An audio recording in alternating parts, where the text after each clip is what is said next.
Children, the next topic is evaporation. According to the definition, it is a process of change of liquid into vapors. Okay? At all temperatures below the boiling point of the liquid. That means in this process we provide heat to the liquid and the liquid then converts into vapors. This process is a continuous process because it takes place at all temperature below the boiling point of the liquid. For example, if you have a glass of water which you have kept somewhere, and after 25 or 20 days, if you observe the level of water, you will find that it has gone down. You are not heating separately water, but this water is taking heat from its surroundings and therefore converting itself into vapor. So that process is known as evaporation. And since it takes place at all temperatures below the boiling point, that means in case of water, at all temperatures, evaporation will take place except for 100 degrees Celsius, which is the boiling point of water.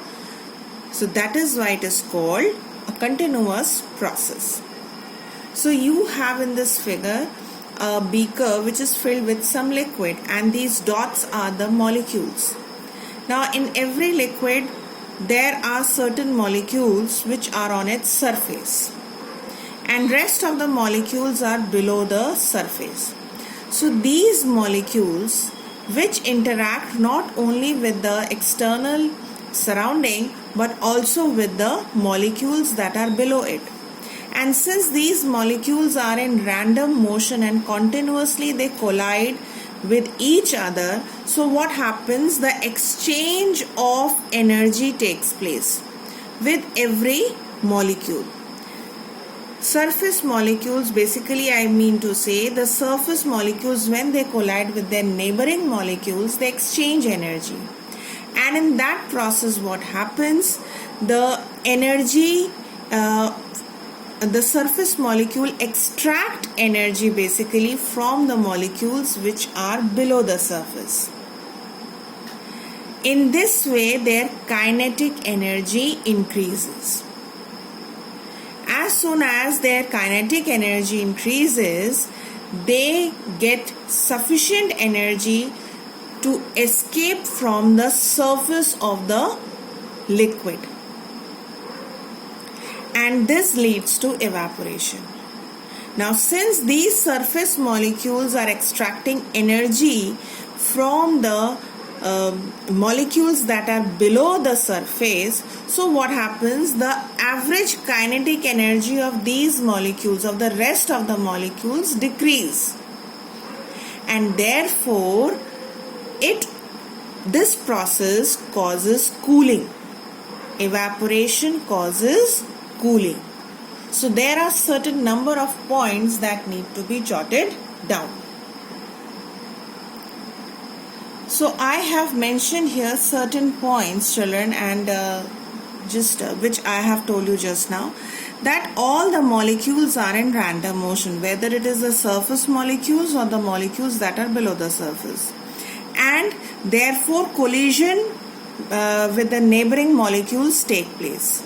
Now what happens? As you can see in the third point, surface molecules extract energy from other molecules. Why? Because during the process of collision, continuous exchange of energy takes place. So it is very much possible that these surface molecules may extract energy from the molecules that are below the surface. This is why these surface molecules gain sufficient energy.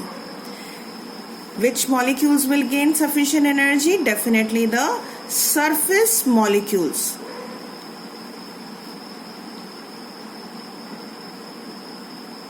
Gain sufficient energy. Now they not only gain sufficient energy from the molecules that are below, but they also acquire energy from the surrounding.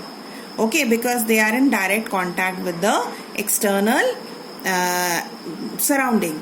So they are gaining energy and therefore they leave this surface. Now the molecules that are now left behind in this beaker, since they have already given a part of their energy to the surface molecules, so their kinetic energy decreases. In this way, their average kinetic energy will also decrease. And as soon as the average kinetic energy decreases, the temperature will also decrease. And this will cause cooling. And therefore, evaporation is a process that always causes cooling. So there are certain number of points. Let me just review once again. First of all, evaporation is a process in which liquid is converted into vapor. This process takes place at all temperatures, and provided this temperature is below the boiling point of the liquid. Since this process is taking place at all temperatures, therefore it is a continuous process, as well as slow, both.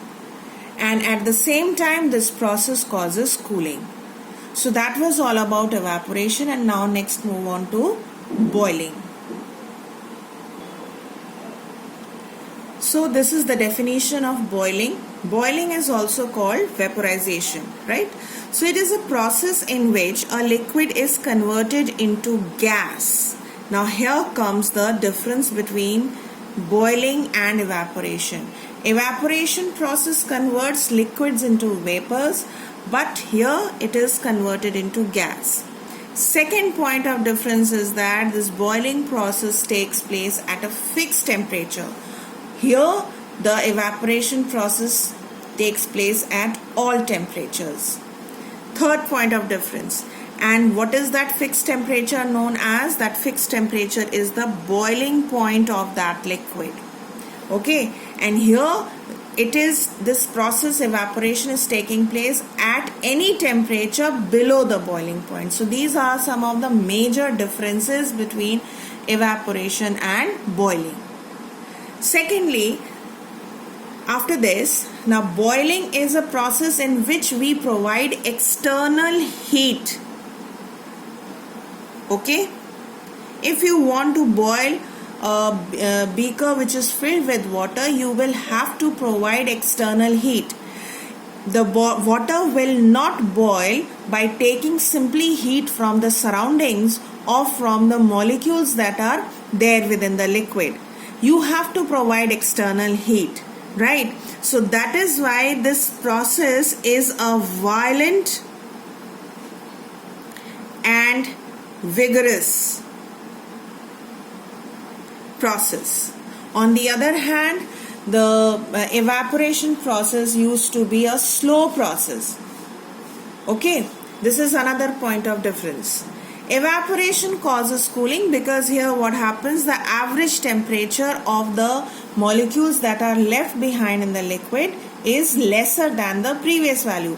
But here nothing like this happens because the process boiling is a change of state process.